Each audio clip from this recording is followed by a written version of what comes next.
başlasam. Ben de ne dedim? Bu da işte bu var.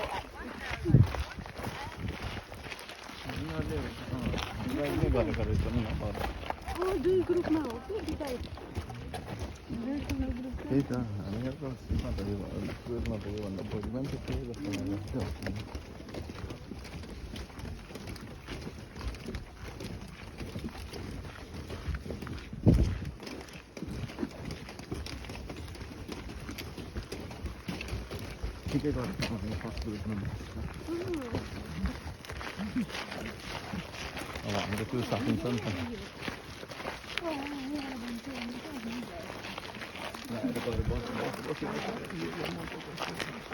No właśnie.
Resistance that's just risen after Brady's hanging. Now the men, they already have some control on the island through the mischief and trades, but it's not enough to destabilise the authority here.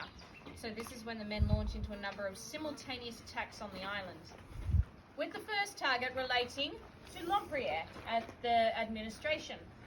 Unfortunately, the hospital has found that Dr. Daniels has been obtaining bread by manipulating the ration system. He's taking bread for himself to give to his wife to feed her chickens and telling her that they're scraps. No, this is not the case. These are embezzled rations, and that is a serious offence. When the convicts gather the evidence against the doctor, it's all about the date they choose to present to Lompriere, and that's March 30th, 1829. You see, the next around March 31st, Lompriere has to close the books for the financial quarter, or the whole place is going to get shut down.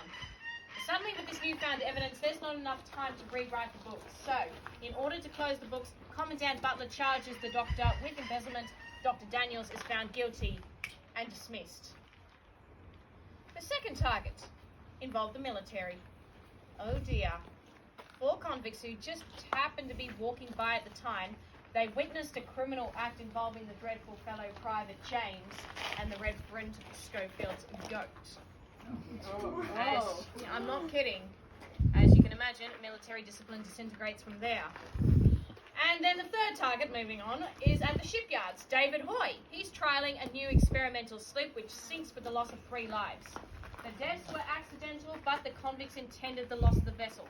Loading up the base of the sloop with these round, smooth river stones that were essentially like large bowling balls, just rocking and rolling at the bottom of the boat, causing it to tip over and sink. This sabotage becoming the final straw for Commandant Butler, who quits and leaves the island. The one man who does stay to negotiate, however, is David Hoy. Hoy, he's moved halfway across the world to work with this valuable hue and pine that is becoming a favourite amongst the shipbuilders here. And the biggest source and the best builders just happen to be in Macquarie Harbour. But with this resistance going on, Hoy's really going to need the cooperation of the men to build 96 ships in 5 years. So he sits down with them, organises a sort of workplace agreement. Says to the men that he'll teach them the skills and the trades of shipbuilding he learnt in Boston, Massachusetts. And if they come build ships for him, he'll reward them with the following: double the rum rations. Hey, Butler's not using that building anymore, that's their new sleeping area. This developing skill leads to a drop in punishment and even a drop in escapes. One example, a man who was granted his ticket of leave actually requests if he stays a little longer to help finish a ship he was building. And well, let's not forget fish hooks for fishing on the weekends. Sarah Island, it goes from this place of fear, dread, bloodiness to a place of education, industry and training.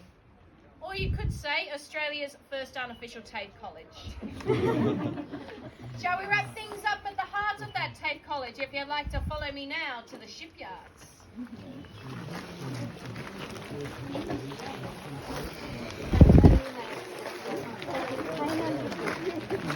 Better.